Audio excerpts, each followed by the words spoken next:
Hyundai Ion mga boss, ayaw mabuksan sa susian. Yan mga boss oh.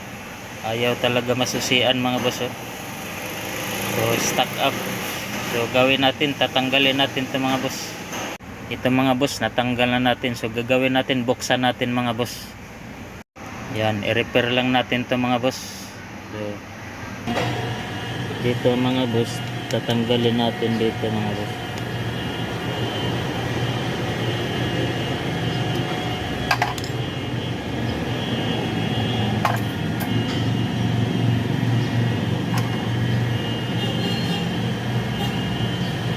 Yan.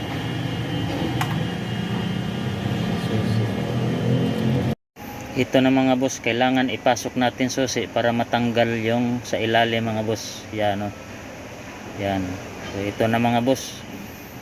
Makikita natin na medyo may lumalabas konti mga boss oh. So gagawin natin ito mga boss. Liha lang gagamitin natin ito mga boss para mapantay. Yan oh. Iliha natin to hanggang pumantay mga boss, tapos ilubricate natin. Dito mga boss, try lang muna natin ng liha mga boss kasi konti lang naman yung kailangan ibawas mga boss. Yan oh. Liha muna gagamitin natin hanggang mapantay siya mga boss. Yan, ganyan oh. Hanggang mapantay siya. Yan.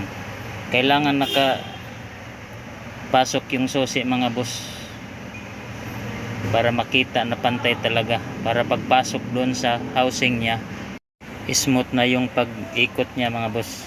Tapos ilubricate natin. Yan oh. Susubukan natin mga boss. Yan oh. Yan, umiikot na mga boss oh. Yan. So lagyan natin ng oil yan para smooth ang pag-ikot mga boss. At dito lagyan natin ng oil mga boss, ilubricate natin para mas magiging smooth pa pag-ikot. Yan oh. Lagyan natin ng oil.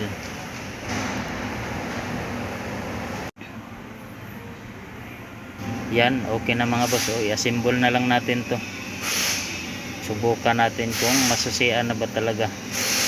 Yan. Okay na. At dito mga boss, ikabit na natin to mga boss para masubukan natin. Yan. Dito mga boss, nakabit na natin oh. Yan, subukan natin oh. Dito i-lock natin. Lock. Yan, lock, naka-lock na yan, open. Yan mga boss, okay na mga boss oh. Yan, ayos na.